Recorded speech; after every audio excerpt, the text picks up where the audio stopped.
Welcome to the Real Estate Association weekly meeting sponsored by the Center of Real Estate at California State University, Fullerton. All right, guys, so we have a very exciting meeting today. I'm very excited. We have Geoffrey Payne here. He's done it all, essentially. He's done residential side, the commercial side, financial, asset management, development, you name it, he's done it. It's very exciting. It's probably one of the best mentors you could have in the industry, and I'm very glad that you're here today with us. And you're on the CRE board as well, which is another huge thing. He supports us and our success in school and outside of school. He's kind of helping us bridge from school and the professional world as well. Before we get into it today, though, I just had a couple things I wanted to cover. So tomorrow we have the BOMA event. It's the BOMA Gala. I know we had a lot of people interested.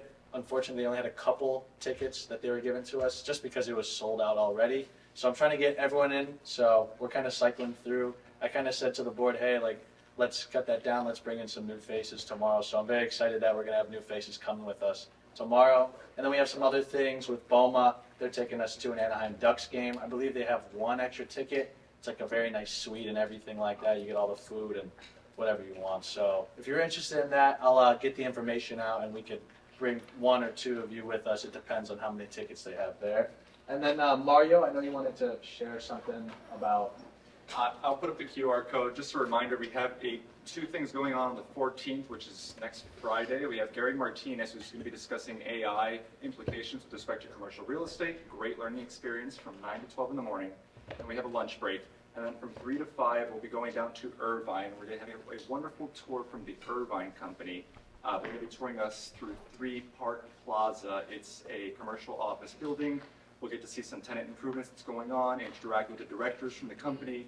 Great connections for you to build with the Irvine company and get some real exposure to the industry. I will have a QR code at the end of the meeting for you guys to conveniently sign up, and we'll go from there. Thank you.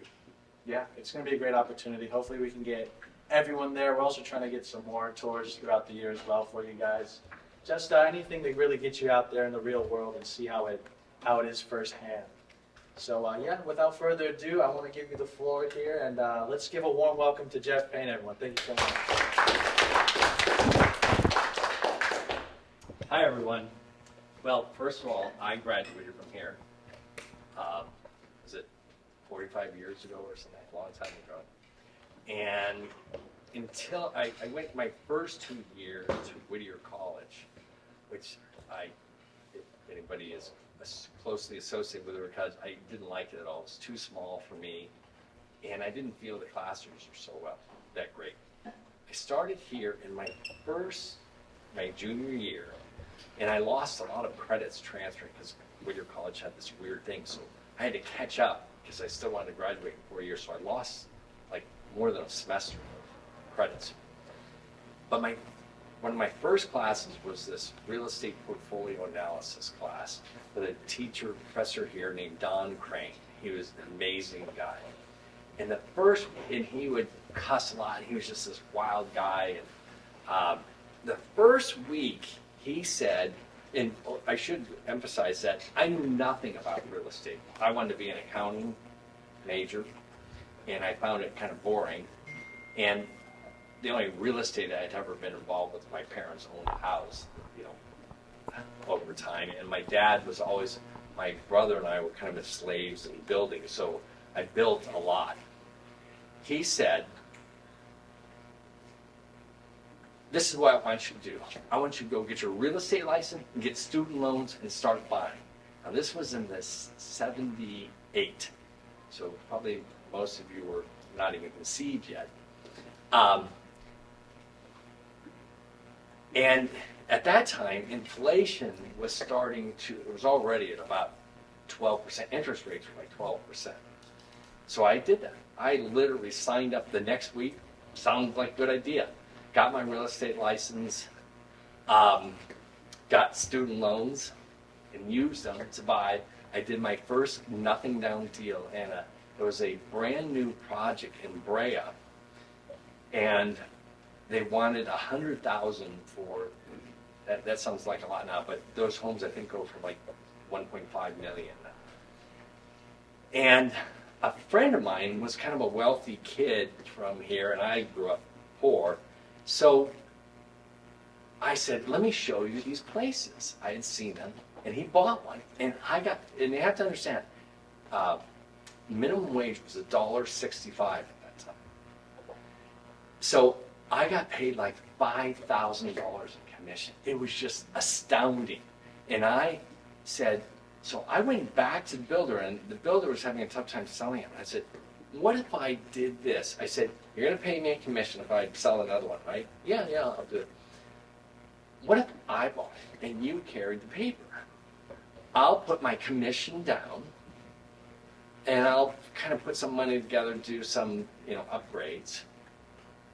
And he said, okay, and I had a whole business plan put together how I was going to run a boarding house, and that's what I did. I ran a boarding house. I put $5,000 down, bought the thing with a $95,000 loan. My interest rate was 12%, and I was thrilled that it was 12%. I mean, you guys are thinking like 7% loans, and I will even go off that. I never had a loan under like 7.5% until like the last 12 years. That just didn't exist. So anyway, I did it. I ran this kind of crazy boarding house. I would rent like the master bedroom for one price. I rented kind of almost the worst bedroom, and literally it paid all my payments and everything else. And I learned the depreciation and doing all these things, and I even started working for the IRS and did my own tax returns and so forth. So that was kind of my first foray. And I ended up not making a lot of money on it. I probably made maybe $15,000. I sold it several years later. So anyway, I graduated. And then I did a couple more things like that. And then I graduated, and I went to work in, I'll say, kind of a finance accounting job. I interviewed with big CPA firms, got a couple offers there.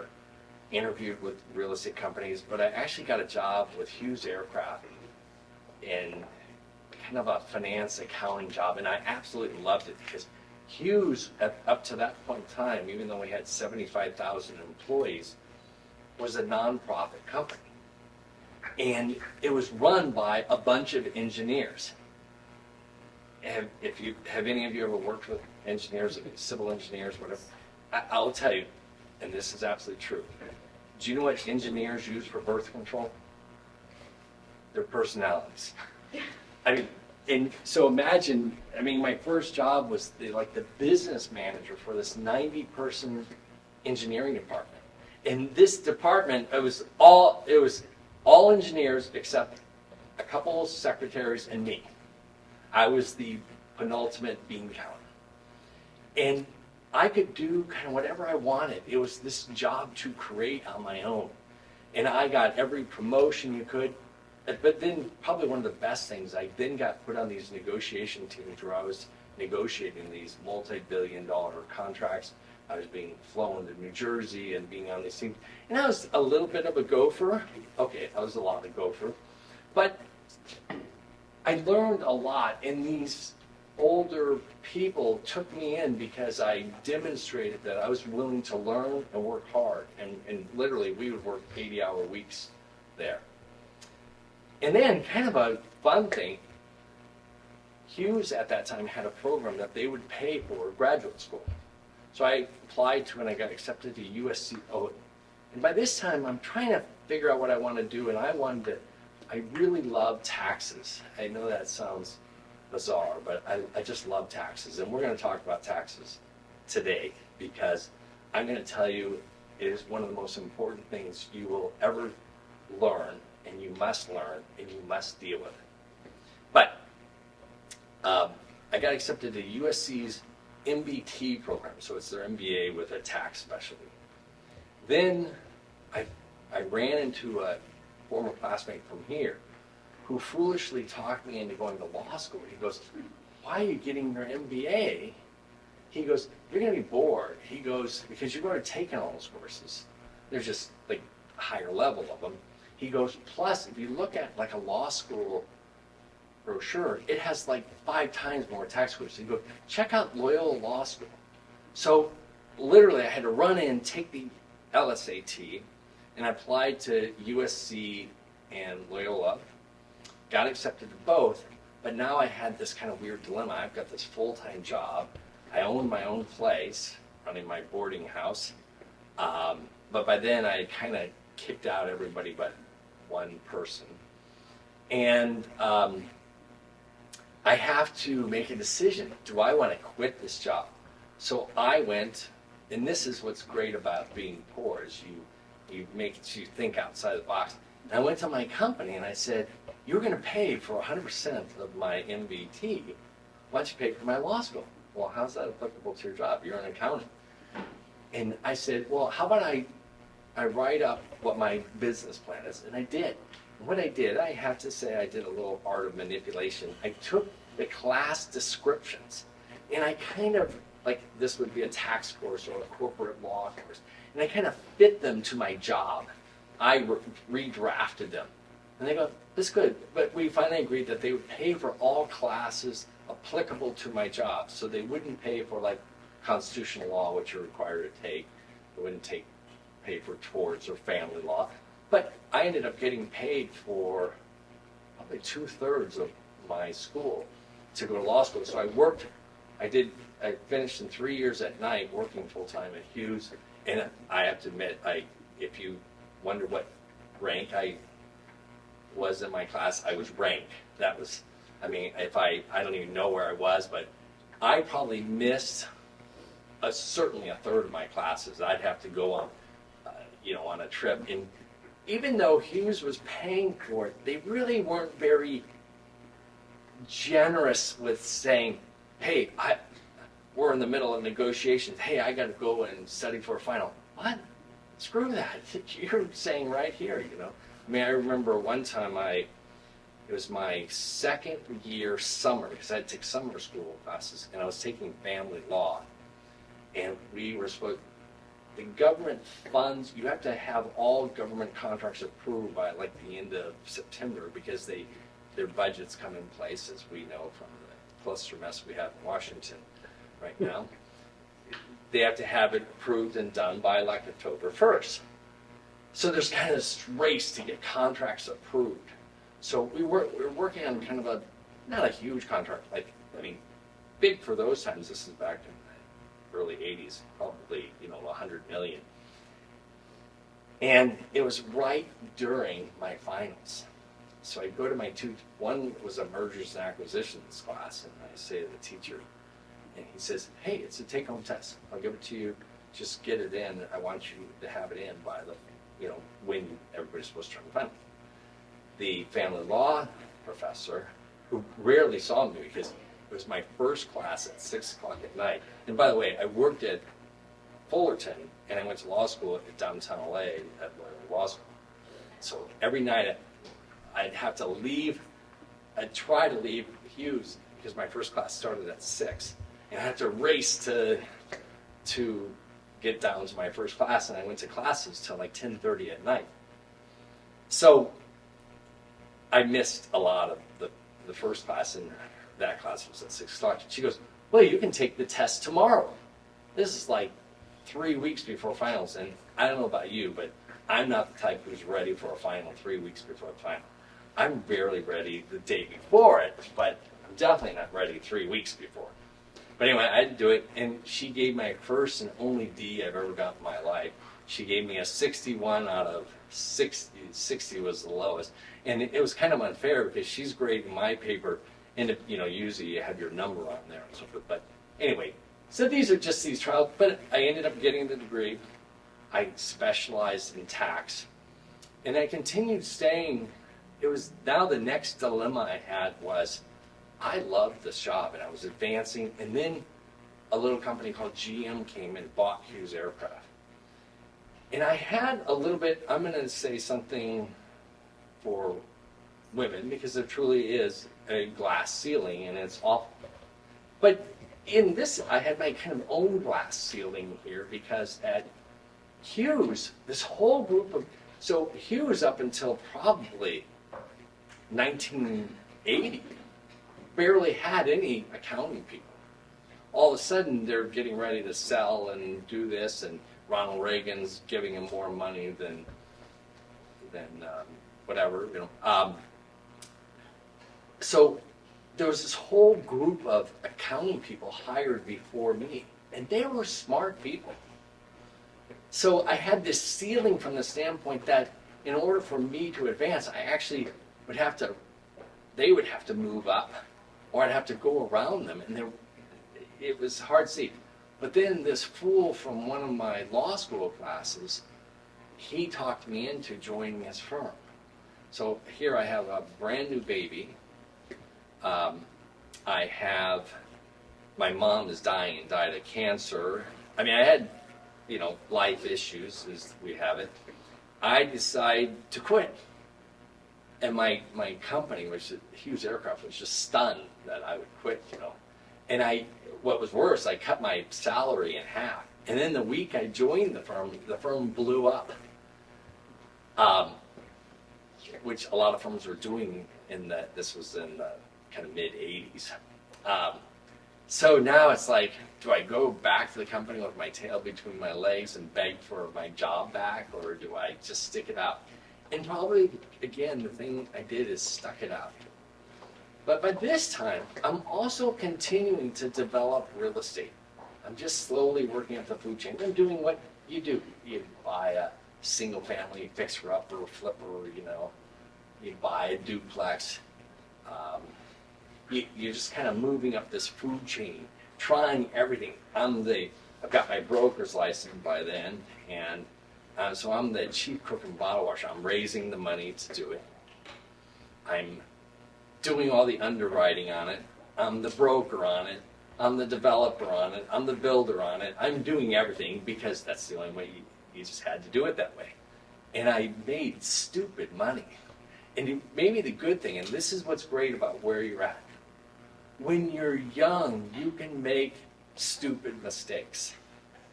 And I was definitely too naive and too stupid to know what I was doing, the kind of risk I was taking.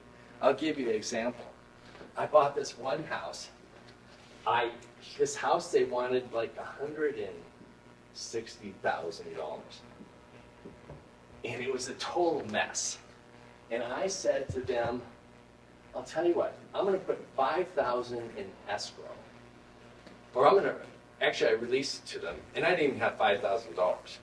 And I was going to get paid a commission on this, so let's say I was going to get, you know, I don't know, I'll just say $10,000 at the end when it ultimately closes. And I said, but here's the deal. I want to be able to fix this up and be able to have the right to sell it during escrow.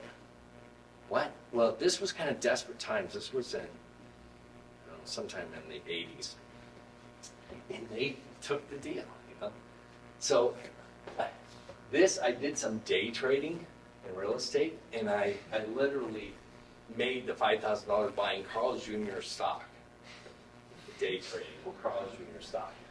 I mean, I was, you know, it was crazy. And then I was using credit cards to do all this improvement. In fact, I used credit cards so much that my wife and I won a free trip to Paris.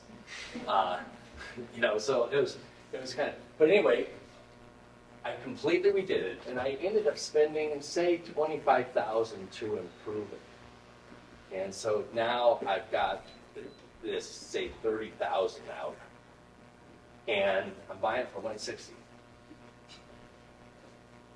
All of a sudden, by the time I went to sell it, and this is what's great about real estate, and we'll talk quickly about this, because the one problem with single-family homes is timing has to be impeccable, and timing was impeccable. I sold it for like $280,000, and so when we closed, I basically bought it the same day I sold it. So I sold it to another group who bought basically my right to buy it. I made, you know, so I had now, I guess I didn't really have that $5,000 into it, so I had $185,000 into it. So I made like $95,000, plus I got paid the $10,000 commission. And again, this is, at that time, at Hughes Aircraft, I was probably making, and I was making good money compared to like my peers. I was making like $18,000 a year. So here this real estate deal, and I had done a few of these things, just putting in wild offers, but they were calculated risk. I knew the market was going up. I knew this was a property in Long Beach, and I knew that this particular area was starting to really become this kind of new gentrified area. So I continued working my way up the food chain like that. Now I became a lawyer. I decided to stick it out with this firm. And it was a fascinating firm. We did heavy banking stuff, mergers and acquisitions, regulatory work, collection work, new loans. I even had to go and collect a couple of cars. This was at the time when the EPA in California were really starting to enforce ground waste and sort of like underground tanks. So I learned a ton about tanks and so forth. And I was like a sponge, just let me try everything. And this firm was kind of, you had to make it or break it really quickly. I mean, we would go through attorneys like crazy. And then I worked my way up the food chain with firms. I was ultimately with a firm called Castle & Nicholson, which is a huge California real estate firm. And so I'm going to go back a little bit. I've said a couple times that I kept raising money. When I was growing up, my dad, who was the penultimate salesman, had this little poster in our workshop at home, and it said, there is no money for, and it gave a whole list of things, goods, salaries, everything. And the bottom line was, until a sale is made. And I'm going to tell you, in real estate, the sale, whether if you're a broker, we all know that's pretty obvious what that sale is, right? You're not going to make money until you sell that property. But in development, you could be the smartest, best designer and everything of the coolest projects on earth.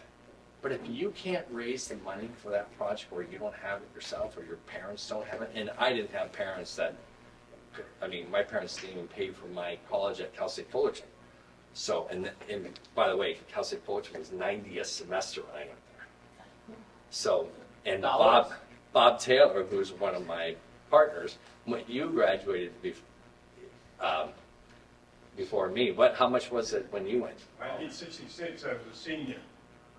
60 years ago, I come back and I'm a senior. Anyway, Bob is a partner of mine on a 32-unit apartment complex we're developing. So it's just, I didn't know he was going to be here. He's also my probation officer, so disclose that. But in development world, you either have to have one of those sources of money. I've never had the family. I've never had it myself, at least not until more later years. And so I had to get money from investors. I don't care what you think, but you are a salesperson when you're trying to raise that money. I had to raise money from Bob and another guy to develop these properties. Now, Bob brought it to me, and we're all putting money into it, but I couldn't have done it on my own. So I want you to know in your head that almost every job, you're going to sell yourself in some way. Whether it's raising money or whatever. Like me, I get accused by my wife, and she's probably right, that I'm always selling in this subtle way. I play golf. I went and hit golf balls today and talked to a guy, and he started talking to me about my law services, right? I'm still a lawyer, and I still have a law firm, but I don't do much legal work for outside people. I mostly do it for our partnerships. You're always selling, and you have to remember that. And then I want you to remember little things about selling and about presenting yourself. and this is for when you're going on an interview, you're selling yourself, right? I mean, that's a very simple thing. Try to think about the person interviewing and what they see. I'm going to give you a couple examples. A guy who went to this school, his father was one of my long-term investors, and he really wanted me to hire his son, which I did on a trial basis, and the trial didn't go very well. But when we were interviewing, the whole time he was cracking his knuckles. I mean, just really loud. It was so irritating. And I thought, if this was my wife, she would have probably slapped him. And I'm going to tell you another, you just don't even think about little crazy stories like this. One time I was with this really prestigious firm in Long Beach, small firm, it was only like 15 attorneys. And here I was, this lowly guy who went to Cal State Fullerton and Loyola Law School. There wasn't one guy there who went to anything less than like Berkeley and Stanford and Yale and everything. And yet I had the biggest book of business as I was an associate. But at that place, if you came in to interview as an attorney, you had to interview every attorney in the firm, and they all had to sign off at least, okay. So we really needed a couple new associates, and you'd get like 50 applications, and we narrowed it down to like 10, and we interviewed those. And then we all sat around in this meeting room, and we're talking about the people we interviewed. And this is just something that always stuck in my head. This one associate, a woman, said, I don't remember him well, but I do remember his socks. His socks. That's what she didn't remember one other thing about him. She remembered the socks and he's still a friend of mine. He went to Stanford. And he was in a suit, but he had really you guys do it all the time today, but back then, if you wore a black suit, you wore black shoes and black socks. You didn't wear, multicolored socks. That's all she remembered about him. So I have to emphasize that when you're selling yourself, when you're presenting yourself, and I don't care if it's for your future mate or for a job or especially raising money, and especially raising money. So most of my investors through the years came from a weird stock for me. Almost all of them were my law clients. Now, if that isn't the most obscene conflict of interest, and it was. But here's how it happened. They would come to me and they would present an offering. So let's say Bob has this, he's been given by one of his friends an offering to invest $1 million into this project. And so he's considering that offering and so forth. And he's kind of trying to decide what to do. So the first thing he does is he goes to his lawyer. He takes it to his lawyer and he says, what do you think about this offering? So accidentally, this is how it started accidentally. Then I kind of started doing it more purposefully later. But my emphasis is just this salesmanship, right? I'd say, well, what I did with this offering is I've done a chart for you. And I showed you what they are putting the terms in theirs versus in my deals, what my terms are. You have deals? Yeah, I develop a lot, I'm buying shopping centers and this and that. Really? Well, why aren't we considering yours? Why aren't you? Now, I'm very careful, so I did have them sign a conflict waiver to continue doing. And I probably lost a lot of them as clients through the years, but getting a $10 million investment from them versus getting $20,000 in legal fees, it's a no-brainer. And the other thing that's important about raising money is that it's a resource to pay yourself. And a lot of people, if you go to, who's that famous super tall speaker, motivational Tony speaker? Robbins? Who? Tony Robbins? Yeah. If you go to his things, which I've been, they're fascinating. he is obviously talking about raising money and selling yourself and so forth. So this is about selling and presenting yourself. So here I'm the lawyer presenting myself as a developer and why they should be investing in me. If they invest in me, you can charge substantial fees. Now, let's compare, I'll say, Geoff Payne's. I think one of the reasons I've been successful with it is that my fees were pretty reasonable. So, for example, I did huge work for huge REITs, real estate investment trusts, and big promoters and so forth, projects that are $100 million and so forth.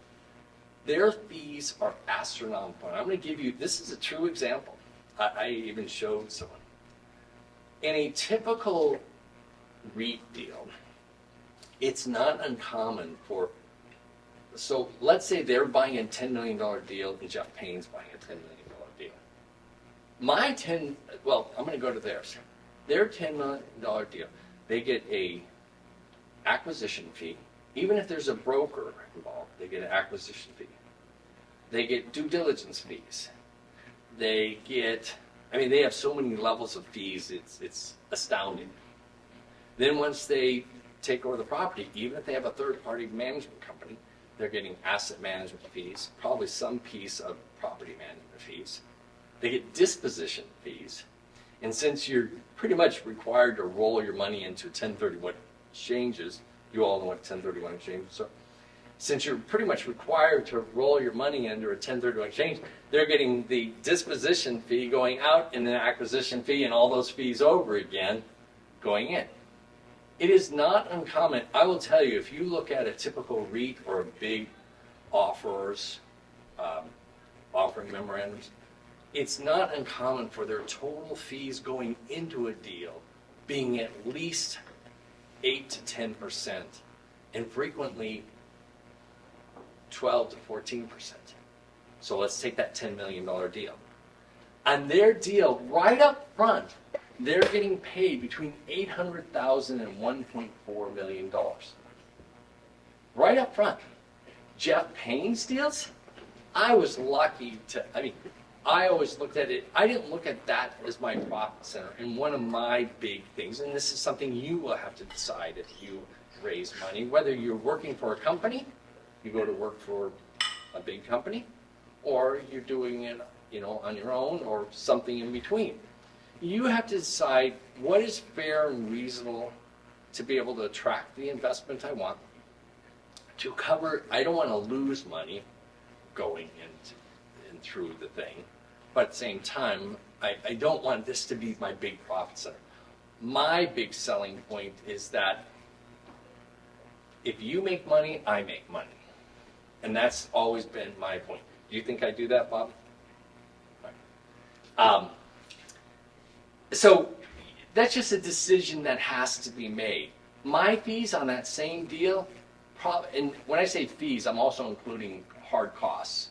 So that 8 to 14% includes them hiring an expert to go in and test the electrical system and the roof and doing all that. But all that on a $10 million deal, probably on a huge day, they're spending 50 grand. So I'm going to spend that 50 grand too.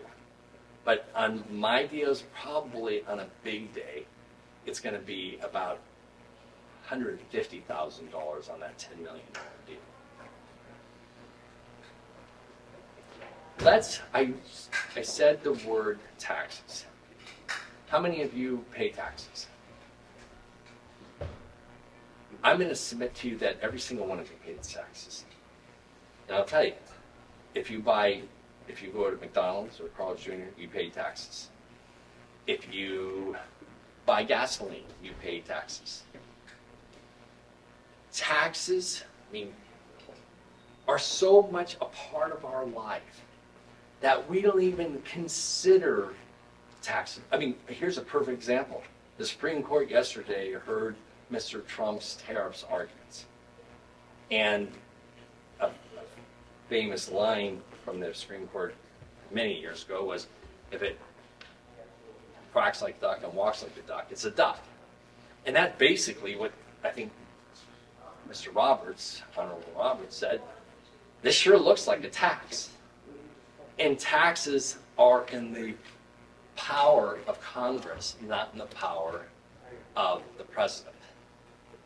Everything, so I'm going to submit to you that every time you do anything, you have to consider the tax ramifications. Everything. So let's take a lawyer. There's two, I'm going to put lawyers in two categories, litigators and transactional lawyers. I was transactional. I'm a bean counter, really. I got to admit.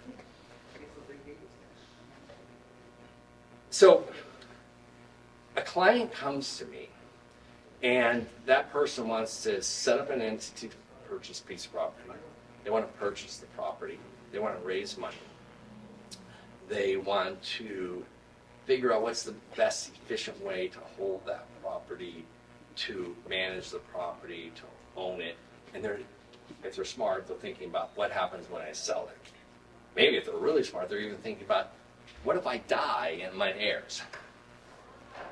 If that transactional attorney doesn't somewhere in those conversations mention taxes, that person has committed malpractice. They just have. Because it is so, we'll go through a thing and show you how many little pieces of taxes just in that transaction. Now, let's take a litigator. That's people who go to court and everything else. Should they mention taxes? Yes. Because everything they do has tax ramifications. If they win an award or they settle, it has tax ramifications. The person who writes the check if they're representing the defendant, that person who writes the check has tax ramifications. The person who receives the check and how you manipulate and play with it. So let's go through kind of a purchase and sale and all the little, is there something there? Just move it up. Do what? Just move the board up. Ah, okay. It was chalk when I was here. So first of all, the purchase and sale. So seller, buyer. So the seller is selling the property. So first of all, the seller bought that property years before for some price. Let's just say $1 million. Over the years, they did a little taxing, and they may have done a few tax things. They may have done a cost segregation. Do any of you know what that is? So when you buy an apartment building, there's much more. They don't work. When you buy an apartment building is made up of a bunch of pieces. It's made up of water heaters, a roof, curbs, gutters, walls, refrigerators. Every single one of those pieces is a separate, possible taxable thing. So the refrigerator could either be expensed in the year I get. So if I pay $1,000 and I put it in every unit, especially under this big, beautiful bill, I can write off that refrigerator the first year I put it in place. Now I'm gonna kind of jump ahead. I'm on the buyer side, and let's say my first year, my net operating income is $100,000 on this property. Do all of you know what net operating income is? All, okay. So let's say my net operating income. If I don't have any capital expenses or any non-operating costs, that's actually my profit. So, but let's just say I have a loan, and I get to write, I have my loan payment. So let's say my payment is $20,000 a month. I mean, let's say it's $2,000, or let's do it let's do it 2,000. So that's 24,000 a year, right? So there's two components to that. The first component is interest. The interest I can write off in the year I pay it. Write off against my tax. I can write it off against that net operating income. The principal, I can't. I have to add the principal to capital. I don't really get any benefit other than I'm paying down my loan. Other than that, I get no benefit at all from it. In fact, it hurts me because if, let's say, that payment is 15 at the early life, it's 1,500 to the interest and 500 to the capital. I can write off the 1,500. I can't write off. So that means I can't write off $6,000 a year. So guess what? So it's affecting my cash that I can't distribute. But the IRS doesn't treat it as I get to write it off. And then let's say I, as the managing partner, I decide that we are going to do some improvements. And let's say the first year, or this year, we spend $20,000 in improvements. I have to go through each one of those payments that I make and decide, was it a capital expense? Was it an operating expense? Was it non-operating expenses? Now, both non-operating and operating expenses can probably be written off. So all these things start affecting it. Well, then I say, I need to set aside reserves of $20,000. That $20,000, just because I set it aside in a different bank account, it's taxable. And this $20,000, what if the whole $20,000 was putting a new roof on it? And I'm not going to go into the big beautiful bill and all that. I have to capitalize that over, I have two choices. I capitalize it over an accelerated life, like 15 years, whatever. Or do I have to capitalize it over, apartments have to be depreciated over 27 and a half years, and commercial over 39. So if it's a commercial building, and I put $20,000 in the roof, I have to write it off over 39 years. I'm getting very little write-off every year. So all of a sudden, you decide that first year, you can't even make a distribution to your partners. They still get taxed on that income, even though they didn't get it. Now, in my partnerships, I have a clause that says, if that happens, I can distribute, but again, it's my choice as the God general partner in the project. It's my choice to distribute enough to pay their taxes. But everybody's going to have kind of a different tax ramification. So already this decision is going to have this kind of long-term effect. But let's go back to the seller. So the seller is having to hopefully make all these decisions back when he or she purchased it.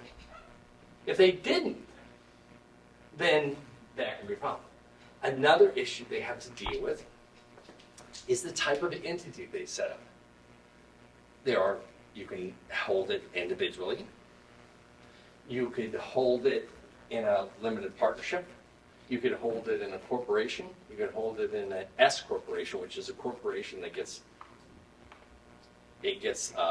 partnership tax treatment, but it doesn't get the same partnership tax treatment as a limited partner and a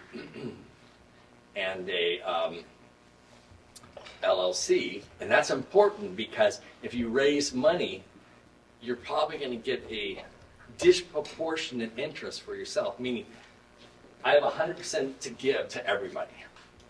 I'm going to give because I put the deal together, and maybe because I'm on the personal guarantee alone, I get 20% of the deal that I don't have to put money in. And then everybody else, and I could be on the 80% side too. So under that scenario, that's a disproportionate interest. That means my proportion of the interest in the deal isn't proportionate to the money I have in the deal. So I can't do a subchapter S. I can only do an LLC or a LP. Then you have another tax. California alone, good old California, has this, I call it the grotesque receipts tax. It's a gross receipts tax. And that means I can have a property and lose $100,000 that year. But my revenues on it were, let's say, $1 million. I have to pay this gross receipts tax in addition to the $800 franchise tax fee. So let's talk about the franchise tax fee. Every one of these, S corporation, C corporation, an LP, and an LC, all have to pay $800 franchise tax fee. In my height of our development, we had like 100 partnerships and companies. Every one of them, I was paying $800 franchise tax fee. Every single one. Plus, I had to do tax returns for every one of them.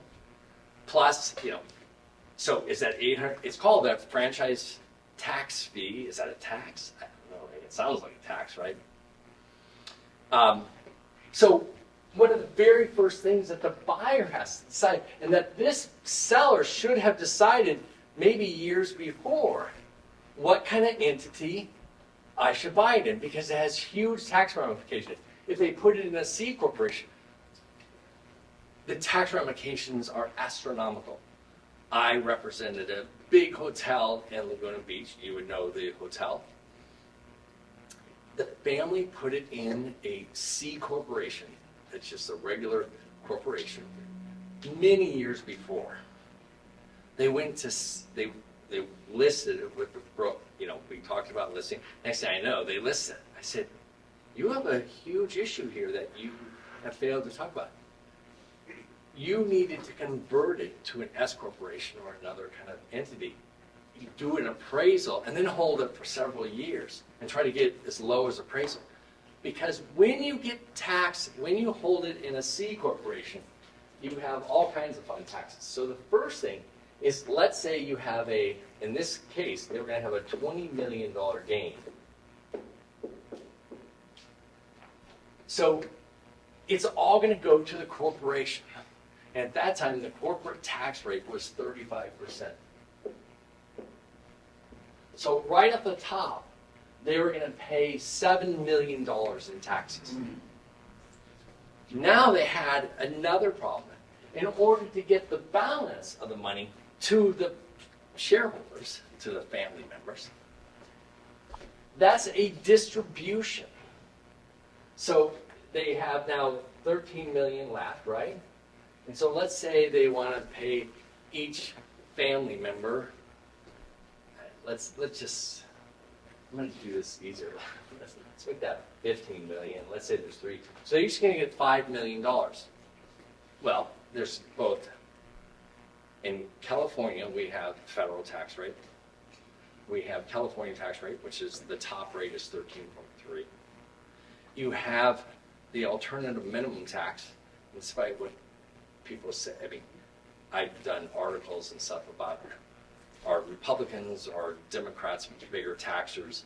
I would actually submit that Republicans are actually the bigger taxers, but it's convoluted. But Nixon passed the alternative minimum tax, and that's the gift that keeps on giving to Congress. That's like this, I get hit with a lot. It got softened because Obama, when he passed Obamacare, he put in this NIT tax, NIIT tax. And it's, it was to help pay for Obamacare. So now when you sell a property in California, so George Bush put in place the federal capital gains taxes that we have now. So for a couple, my wife and I, we pay 0 taxes from a federal tax standpoint until we make like $98,000. Then up to about 400 something, you pay 15%, and then over 400 something, you pay 20%. But now because of the NIT tax, you pay another approximately 3%. And then California doesn't have a capital gains tax rate, so you pay ordinary income tax. So let's say my wife and I make $2 million a year, so we're at the highest 13.3% rate. And we're going to pay 13, addition to the NIT tax and the capital gains tax and all that other stuff, this 13.3%. And then we probably still get hit with the alternative minimum tax. So So this remaining money gets taxed at that. Back then, the effective rate to the family members was going to be about 80%. So they thought they had held this property for years. All because years before, some tax advisor didn't tell them, hey, you need to convert this. And so what I do, like I have a situation right now. I have a piece of property. I developed a 40,000 square foot office building on it, and I still own the north half. And it's a piece of raw land, and I completely built it up. And I did some by accident, mostly by design, but I did some really good tax planning. But I own it in an LLC. So in LLC, I get certain benefits, and it's kind of easier in some ways. But next year, I'll probably sell it.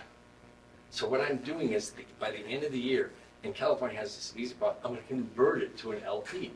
Because all of a sudden, let's say I sell it for over $2 million, I think, I have to pay another like $13,000 in taxes. That's just the tax for the privilege of being an LLC in California. So all I have to do is this simple form, submit it to California. I have to do like a final tax return for that entity, a new one for this. I have to report it to the IRS. But all of a sudden, I got rid of $13,000 in taxes if I sell it next year. It's so dizzying, the taxes, and all the different ramifications. I mean, I would literally, like on these big deals that I would be representing clients, my tax brief on it to my clients would sometimes be 50 pages long. And the really dizzying tax codes are partnership tax codes. I have to admit, I don't even have a grasp on a lot of them. And then let's say you sell a restaurant. When you sell a restaurant, actually, if you sell an apartment building, let's just stick with apartment building. You sell an apartment building. When you sell it, you're selling all the appliances, right? Refrigerators. Those are personal property. So, I don't know if you know this, but like in California, you get hit with a bill you get hit with your property tax bill.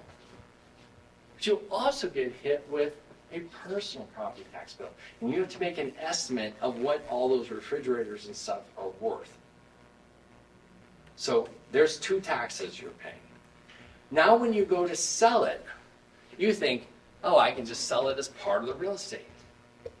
And I can do a 1031. No. California has this exemption that you would think if you read it, you would think it would allow you that this is just an occasional sale. You know, since only one time I'm selling all these refrigerators, I'm selling my 100-unit apartment. No. California, in the craziest case you can find, there's this basically obliterating the occasional sale exemption. Even in California, it is kind of like our current government right now is just ignore the law. California, they'll put a lien on you, and then you got to figure out, and you can take them Supreme Court and so forth. So now all of a sudden, in addition to everything else, you're going to pay a sales tax. And guess what that sales tax is? It's the same sales tax that you pay when you buy your groceries. And guess what? That is something negotiable between the buyer and seller. But if, as their attorney or broker, I didn't tell my client, hey, by the way, you want to pass that to, I represent the seller, pass that and make the buyer pay for it, or vice versa. If I didn't do that, I mean, I've had clients that got hit with a $20,000 bill for personal property taxes. So those are the big obvious things, right? This is just, we're going, all the decisions this person had to make that are going to affect them going into this. Am I running out of time here? You've got a little bit of time, about 15 minutes left. Okay. But this person has to make all those decisions too. But let's talk about one other area of taxes that you don't think of as taxes. I'm a developer, and I talked about that 40,000 square foot building that I built. That property was a 10-acre flat piece of property. The city made me improve all the roads on all 4 sides of it. That was about $150,000. They decided, even though there was water coming right down from the top of the property into the property, they decided, we need new water lines down. We want to feed this whole neighborhood. So instead of putting a 2-inch water line, we want you to put in a 6-inch water line coming all the way down this road. When I have water coming right into the property. There's a thing called art in public places. I love it. I mean, I like to pick really cool art and put on my projects. They require that you spend 1% to 2%, depending upon the jurisdiction, that if your building costs $10 million, you have to put up a piece of art or pay into an art fund 1% or 2%. I don't know what the hell you think of all those costs, but to me, they're taxes. If it's being imposed by the government, it is a tax. There's just no way around it. So the bottom line is taxes are insidious. They are every part of when you buy a house for yourself, when you sell your house, when you inherit money from your parents, technically if you give your wealth, one of the greatest things now, I have my wife and I have a cleaning lady and a gardener and this, and most of the people want to be paid in cash, or today they want to be paid by Venmo and all that. Well, I understand, it hasn't hit us yet, that the IRS in the state of California is now going through those Venmo records. And let's say I kept paying you through Venmo. I paid you $20,000 for the year for, services. And all of a sudden, and if I didn't give you a 1099, they're going to impose the tax on me. That's what they do. So here's the expression. In everything you do, you're going to look, everything you do for the rest of your freaking lives, you are going to look at the tax problem. There are tax ramifications when you get married. Have you ever heard of the marriage penalty? That's when, so let's say a couple, they're both making $200,000 a year. So that means they're in these graduated tax levels.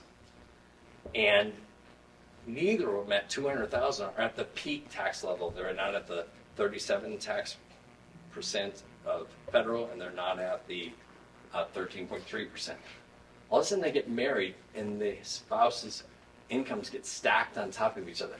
Now virtually 100% of that combined income, that extra, is going to get taxed at this new rate.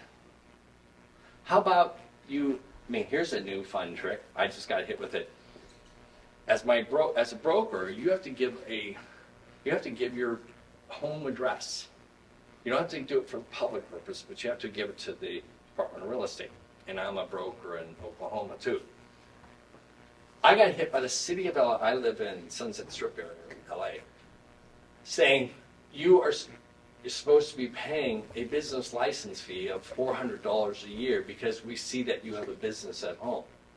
Now, fortunately, I'm a lawyer, and I wrote a letter, saying, F you, strong letter to follow. But, a license fee is a tax. And so there are just too many taxes to even grasp what you have to do today. Since my time monitor here is, I keep seeing look at his clock, so we do that on a bad day, right? I get asked a lot, if you were graduating now, what would you do? What career would you go after? And frankly, I have no idea. I have to say that most of my careers have been more about accident than design. They weren't like revolutions, they were evolutions. It kind of rolled into this and rolled into that and rolled into that, and even how I practice on a daily basis is kind of all rolling around, because I've owned management companies, and for example, when I bought this first apartment in Oklahoma, and I went through 2 management companies that were so incompetent that I said I could do a bad job from California, a better job doing a bad job in California than they're doing it. So I got my broker's license there, hired a team, and then bought a bunch of properties and managed it myself. But I have to say one thing that is kind of astounding to me. It is real estate, but kind of a weird thing, is hospitality. One of the fastest growing areas right now. And I will tell you, so I've done a lot of financing. I've done tens of billions of dollars of financing, from everything from hotels to, I've probably done a brothel or something. I mean, who knows? Hotels are the most complex financing on earth. You can literally, I don't know if you know this, but like Hilton really doesn't own any hotels at all. In fact, I'm going to tell you something that's probably shocking. I doubt Hilton even manages more than 10% of their properties. That you see Hiltons all over in Fairview or whatever, all their different brands, they don't even manage them. All they are is really a reservation system. But there's this one weird exception. All the hotels are grabbing on and keeping their very high-end property. And my wife and I, boy, are we know, Sammy. We spend at least a month a year in Europe, and I would say our hotel costs have tripled in the last 5 years. And this is what they figured out. There's only so many high-end hotels and so many high-end hotel rooms. Let's say, just for the sake of this fun, let's say there's 100,000. There's 10 million people, maybe 100 million people, who can afford and want to afford the best of the best. Hotels, services, everything. And to me, hotels, not only is there an amazing advancement system in them, it may require you to move. Marriott Hotel is considered one of the number 1 employers in the entire world of any company. And the training is outstanding. In you could literally do every aspect of real estate and financing in hotels. So I think hotels are fascinating. I mean, I've even dabbled with developing hotels and everything else. So I mean, that to me is something that I would look at. I think getting finance and accounting is probably the strongest degree anybody could get. Knowing hundreds of lawyers, I will tell you one of the biggest mistakes lawyers make is they do a political science major. Well, probably 0.001% of attorneys do anything political science. You know, the people who work in Washington, D.C. or Sacramento. That's about it. Maybe English would be a pretty good degree as a second degree, but today with ChatGPT, which for an old guy like me, it's both ridiculously scary but ridiculously exciting. I mean, I'm the ultimate delegator in how it can, and I think I'm a really good writer, but I'm this person who edits it over and over again. And so my end product is good. Here I throw it into EditGP or ChatGPT and just, you have to, I find it's garbage in, garbage out. If I don't give it really good data and really good questions, it gives me really crappy answers back. But if I really consciously, like I'm doing 2 huge workouts right now, a $30 million one for, believe it or not, a medical device company. And ChatGPT has just been invaluable for me because there is an attorney, another firm that I brought in, because I'm just a sole practitioner, so I didn't want to take on all this work and liability. But it's just allowing me to, where I would take hours to redraft, and I'm giving it amazing data to provide. So I think that's a huge benefit for you today, that you need to take advantage of that. But I mean, today, so much is about money. I mean, look at our president. I mean, I don't want to say good or bad things about him. I've been kind of a lifelong Republican. I will say that I'm a lifelong, I can't stand the guy. I was one of the attorneys on one of his deals, and I thought, this is like the biggest bozo group on earth. But with that said, I respect, there's some things that he's doing that I like. I mean, he's actually doing, his tax bill did some great things for me. I don't know if it did for you. But we have to deal with it. But most importantly, everything is about money today.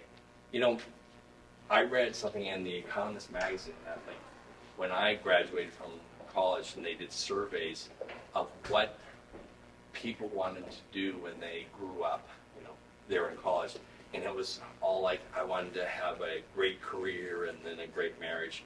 Today, it's like something like 80% of young people want to be famous. I don't know, I know I'm old, and that probably seems frightening to me, and maybe there's something to it, but it's astounding to me. But you have to make decisions of what you want to do.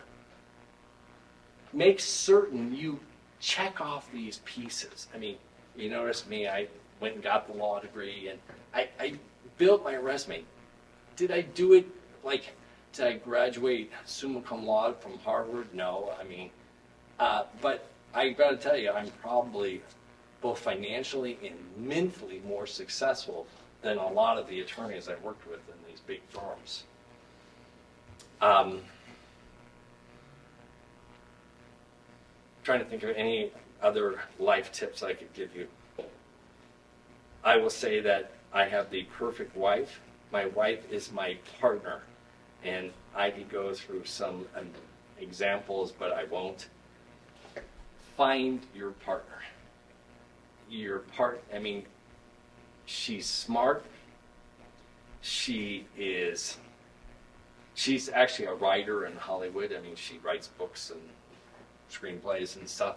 But you wouldn't believe how much she's helped me even in my real estate deals and so forth. And I mean, again, I have some crazy anecdotes, especially what happened in like 2008, 9. I mean, I owed $16 million on one of my projects at Bank of America, and I bought my own loan back for $4.5 million, and then built the project very successfully, and I still own the commercial building in it in Palm Springs. So my wife helped negotiate pieces because the bank wouldn't talk to me. You know, I was the bad borrower, the guarantor. So, and she was this kind of out of her umbrella, and we would literally, I'd be holding up cue cards, and she just did it brilliantly. So finding that right partner, Bob's wife, wonderful, just died last year, and how many years were you married? 57 years, but you're absolutely correct. Celeste was a wonderful, wonderful partner that we had trouble on many occasions. So pick the right partners. And partners, I mean, relationships, every relationship is difficult. The relationship with your classmates, partners you do business with, teacher, professor, student, those are all relationships, and they all have problems, you know, they all have great things, and they take sacrifice and flexibility. If you don't have that, you will likely fail in that relationship. And so you have to treat that partnership with the respect that it deserves, no matter what. Anyway, questions? Answers? In your opinion, does the average American understand how much they pay every year in taxes? No, not even close.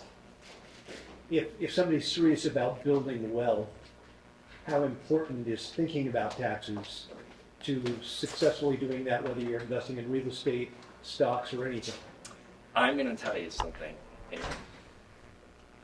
maybe I should be embarrassed. Remember Warren Buffett said that his secretary pays more taxes than he does? I should be embarrassed what little my wife and I pay in taxes. And I mean, ever since I left a big law firm, that was in 1998, and even then, I've never made big salaries. I've made very little. I mean, I think last year my total salaries I made was maybe $50,000. My wife gets, I mean, the fact that we wrote taxes and that we have to write anything flips her out. But I said last year, I mean, we made a lot of money last year, and we paid a total between state and federal like $30,000 in taxes. Now, let's look at the other way.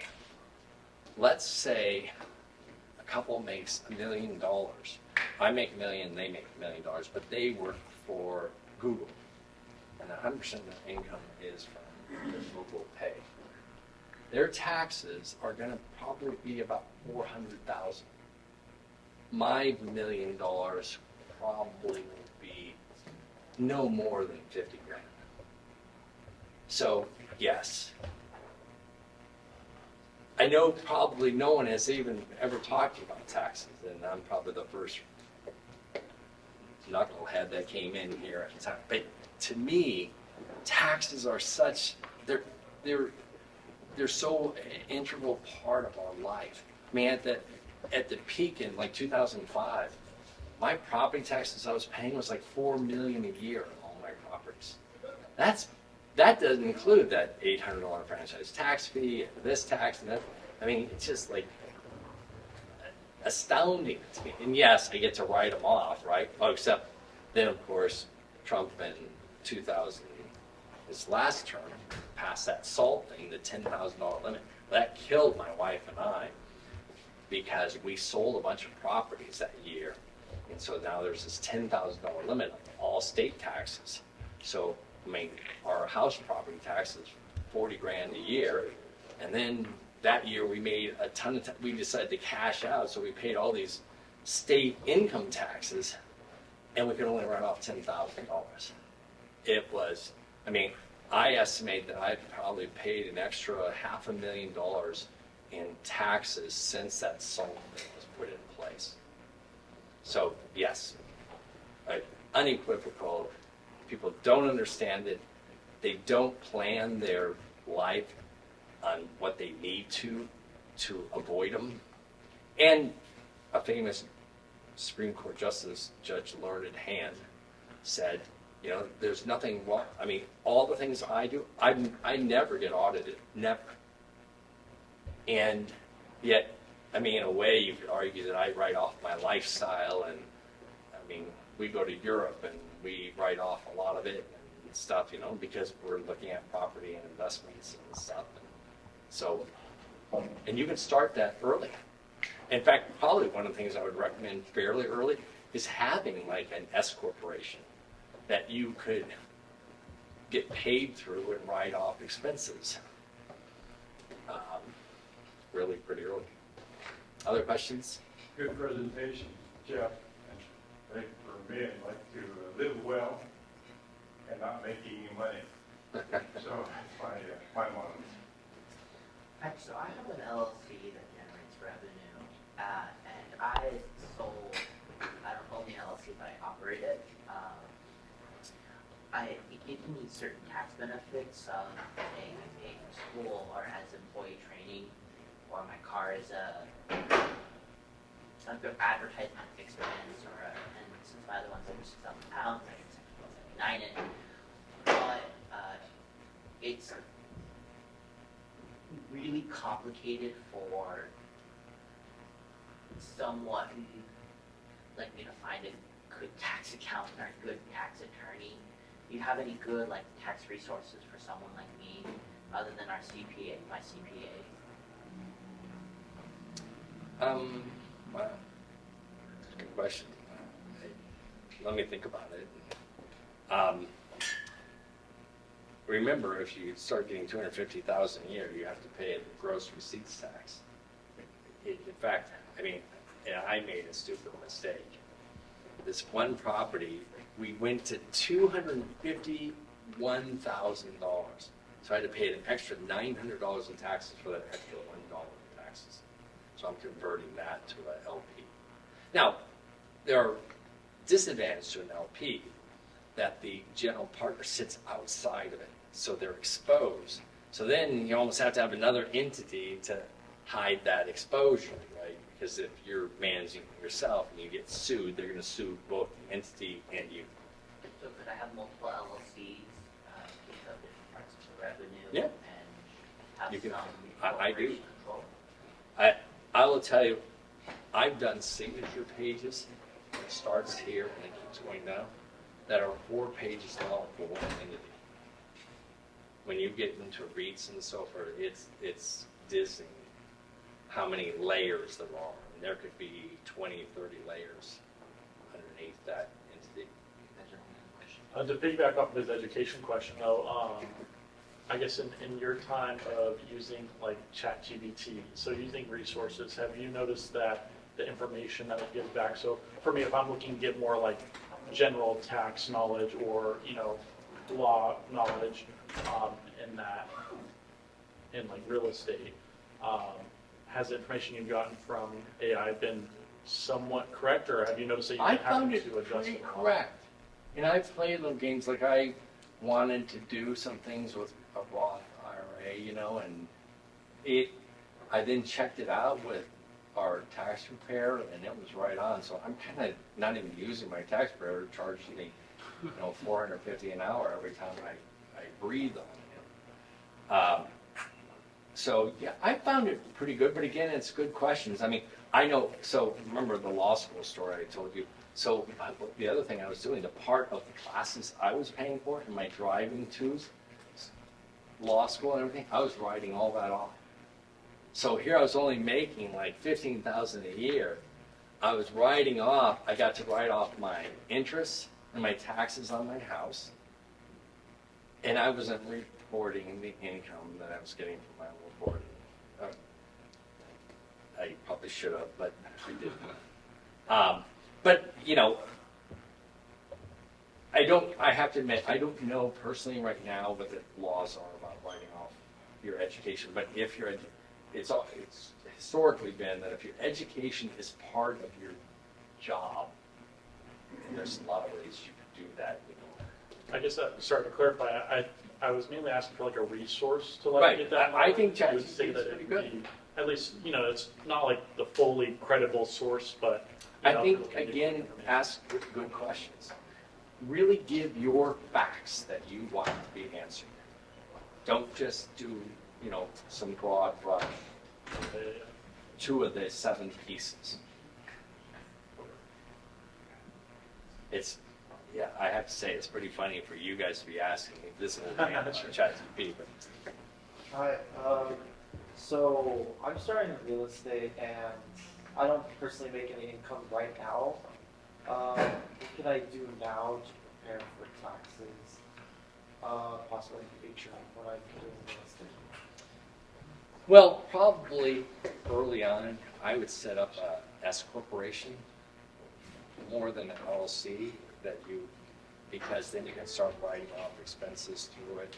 It's really a pretty flexible tool, and this is just for your use. Plus, I'll tell you something that statistically, the IRS audits individual businesses something like 50 times more often than they do in entities' tax returns.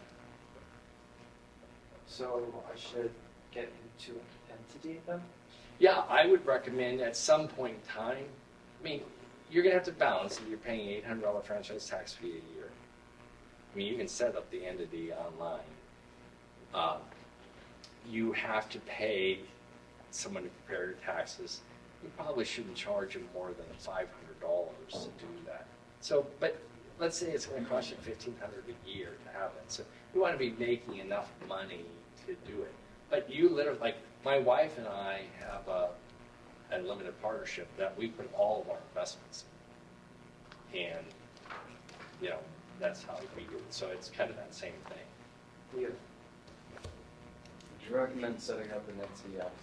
Because I hear about so many feeling things about Wyoming and Delaware and setting So up. I'm going to give you the unequivocal no, No. and I'll tell you why. Because California, being the clever folks they are, in the taxing law, the taxing state. So you set up a Wyoming entity. California, if you're domiciled here, they're going to make you register to do business here and pay the $800 price. So now you have to comply with Wyoming. So the real reason, like, let's take Delaware, the famous place that people, the reason why big corporations incorporated historically in Delaware is because Delaware had these very flexible laws that lets the board basically manipulate the shareholders, be very powerful against the shareholders and so forth. That's why every Fortune 500 company practically is a Delaware company. But you have to have a registered agent in that state. I mean, the big places were Wyoming, Delaware, Nevada, Florida, Texas. All you've done is just multiply your issues. I mean, I'll never say no. There may be examples. I mean, I've set up many entities out of state for clients through the years. And then, so like me, so speaking of California, California has this thing that if the general partner or the manager of an LLC is domiciled in California, you have to register for your business. So what I did, like with all those Oklahoma, and I own property in Oregon, I've owned property in Texas, I set up an out-of-state corporation that I barely pay anything. Everything is in the other state. The property is in the other state.